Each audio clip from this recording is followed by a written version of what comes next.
One at a time. Like they said, they both say mid-20s, kind of light blonde hair, light brown hair. We had a mustache. Look like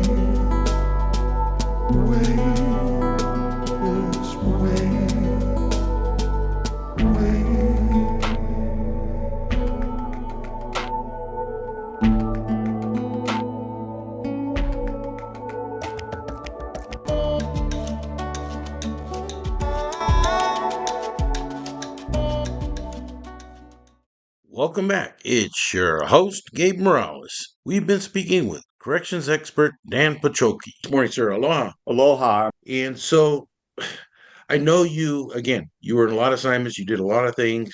Can you maybe tell us a story or two about some of the hurdles you faced in doing your job that maybe shouldn't have been a hurdle, but were a hurdle for you? I early on in my career, I just have to say, I really enjoyed it. I mean, it was like I said, it was this contrast between very normalized counting routines and movement routines and cell searching and visiting and getting people out for work and crisis that was happening, fights or seizures or different things that you might run into. So I found it to be interesting to say the least. I was engaged in a very positive way. I think for a lot of people, it can be that when the places become stagnant, where there is no forward momentum and there's no forward progress. It's like you're not trying to solve problems in the institution.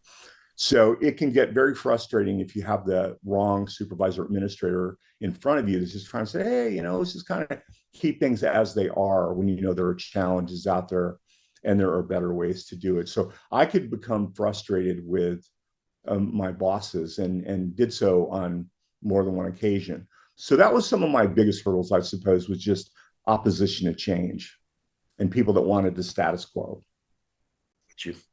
And what would you, I know you've had a lot of accomplishments, you've done a lot of things. What do you say were some of your highlights as far as some of your biggest accomplishments?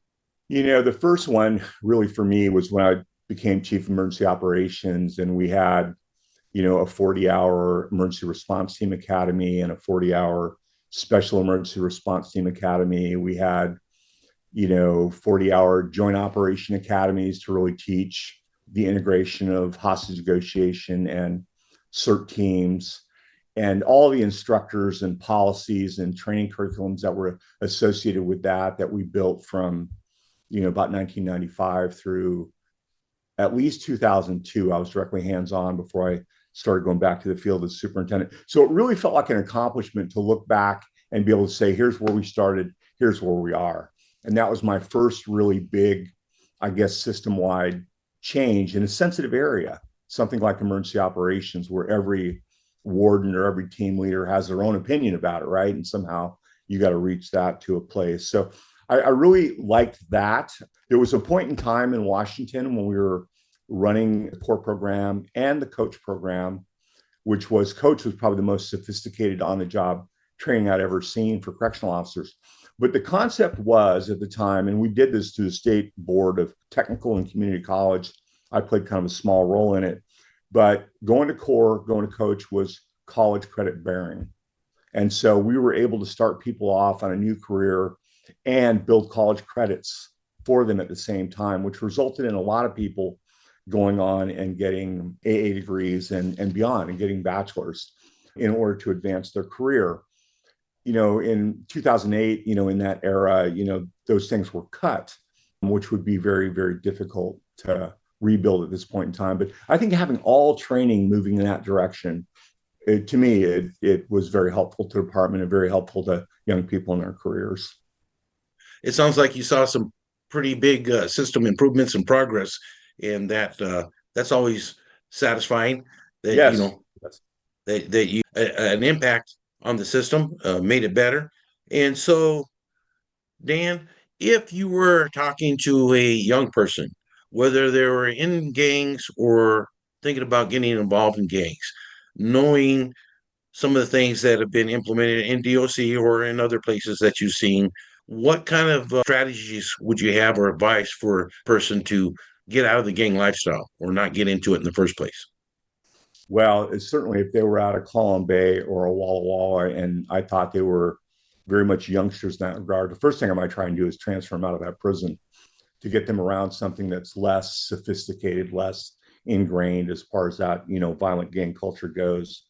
The advice I would probably give them is, the people you hang around with to a degree, determine the success you'll have overall in life, right? If people are pursuing education, they're pursuing skills, employment, if they're taking care of their family, I mean, they're more amped to live a pretty wholesome life. I mean, gangs are about control, whether it's and money, dope, money, territory, whatever the case may be. And oftentimes these things end badly. If you are a young man and you're trapped in a high security prison and you are a gang member, there are certain components to that which it's probably a natural decision for them. If they're trapped in that environment and they can't get out of it right away, it provides protection to a certain degree. It provides belonging, which I think is true both in prison and in the community. So it's really a tough road. I mean, some of them just grow up in these neighborhoods and they wouldn't consider them gangs. They would say, hey, those are the guys I grew up with. But they are gangs, right? So, I mean, it's a really tough paradigm. But to look at it in the long term, I mean, you need to leave. I've been in keynote speeches by long-time gangsters that, would tell people, yeah, don't get involved. It's all bad. It'll take a lot of your life away. Thank you for that. My next question would be if you were a new officer, I know things have changed a lot since you were a frontline CO or since I worked, but knowing again the challenges for officers dealing with offenders and sometimes dealing with fellow staff. Sometimes for me, the hardest thing was dealing with fellow staff. I hate to say it, but sometimes that was the challenge for me. What kind of advice would you give to that new officer coming straight out of the academy? Yeah, I guess there's two pieces of advice I would give them. When I first started in corrections in 1982, a lot of the guys that were influential around me were recent Vietnam era combat veterans. And I can remember one of them coming up to me one day when I'm in that cell house working on McNeil Island. And hey, look, Dan, don't make too much out of this. They don't have any guns. I'm pretty sure we're getting home tonight. He goes, if we can just be, kind of decent, kind of follow the rules, you don't want to break the rules, but let's be kind of decent and reasonable. If someone, needed a shower or a roll of toilet paper, or he goes, well, let's just try and get through it like that. And I think for a lot of them, a lot of those old NCOs, they were used to leading men, and they didn't see the incarcerated as any different. So they found ways to incentivize the right behavior. They found ways to develop a rapport and relationship with the incarcerated population, which is tremendously important. If you know people, you have better intelligence, you have baselines, you probably have the better ability to predict what might go wrong than if you're stood off from a distance and never take the time to really get to know them. So I think some of it is that Vietnam era advice. Hey man, we're probably going to get out of here. Likely they don't have guns, so let's not make too big a deal out of all this stuff, and let's be here to do this work. The other thing I would say, and I've seen this repetitively, and I think you probably have too, Gabe, is I had people that I worked with that within 2 years of starting in corrections, they were mad and they were negative, and to a certain degree, almost appeared more to like the incarcerated than they did like staff. And for some of those people, 30 years later, when I retired, they were in the same job and still angry and still upset. And so my thing would say, hey, corrections is different. If it feels bad early on and you find yourself with, knots in your stomach every day you go home, move on, get a different job. Don't spend 30 years being negative and then think you're going to walk away untouched. I mean, it harms you. So you can either enjoy it, it either works for you, you kind of make sense, or get out. Because like I said, I've seen people, more than one, that can make that horrible for you. Thank you again for those answers. And I know now you have a different role than what you did when you were working within the department. If you were speaking to politicians and recommending changes in the criminal justice system today, specifically corrections, what kind of advice would you give to them that we could do, things we could do to improve the system? Yeah, I guess I would back up a little bit and tell them, look, we have basically two things that we're supposed to do. The Department of Corrections. One is we're supposed to detain people based on the judgment and sentence of the court. They're supposed to maintain in our custody and maintain in prison. Second to that is we're supposed to provide routines and intervention that reduce the likelihood that they'll reoffend.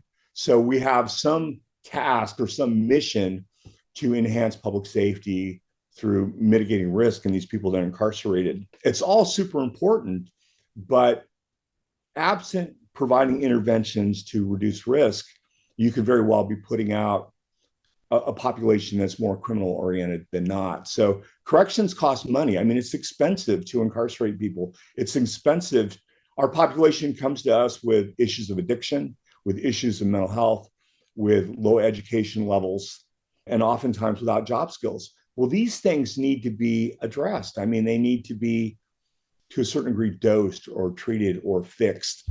They need to maintain contacts with their family. They need to be involved in humanizing kind of activities that are separate and different from prison. So, if a prison or a prison system manage those tasks well, and they should be measuring that through some use of data, then they probably have too many people incarcerated, either in that prison or in that system. Merely putting people in prison does not reduce crime. It just doesn't. You have to work with them and provide interventions while you're there. And too often, I think it's easy to cut money from those budgets. I think it's too easy to reduce education or chemical dependency treatment or vocational training or where the case may be. But that is really the public trust. I mean, providing these interventions is what we should be measured on.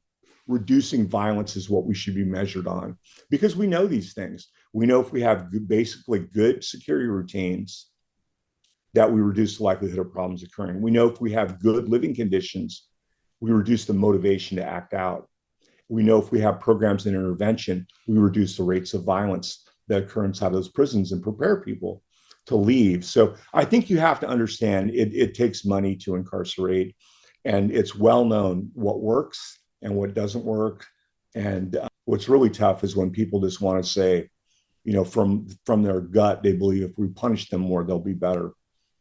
Because I can show you system after system where that approach has failed and has failed for all the time. Well, thank you for giving us that perspective. And I know you know what you're talking about. You've been in the business for a little while. And so, what kind of things are you doing right now, Dan? What kind of projects are you involved in? And what do you have maybe going for the future? In all honesty, Gabe, I've been doing this work now for, I'm past my 43rd year going on 44. So I was 33 years, 4 months with Washington, DOC. I was about 18 months with Pepperdine and NYU, which is more on the academic side. And then I've been now for about, since 2017, I've been supporting plaintiff litigation, essentially prisoner litigation against systems. And I do that because I think it gives me a really well-rounded perspective on how you look at these different systems. And it's very different to look at things from the point of the incarcerated population when you look at cruel and inhumane conditions or, the lack of mental health treatment or, their responses to any number of things that can result, death, as far as that goes in institutions and places like that. At its core, though, I think my work has always been the same. I think I've always tried to change for the better. I think I've tried to understand when things are emerging from the business that will improve it, big things and small things, stuff like dog programs, and then adapting David Kennedy's ceasefire model to apply in prison or providing programming to maximum security offenders. So, we know a lot about this.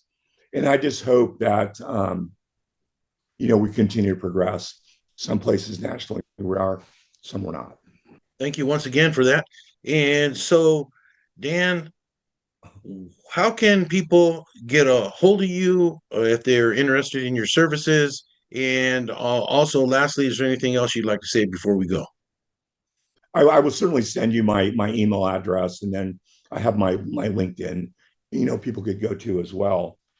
I appreciate you inviting me out here, Gabe. I think it's a super important issue. I think it's an important issue in Washington to continue to stay on the issue of corrections. I mean, it's the most coercive form of control that we have in this society.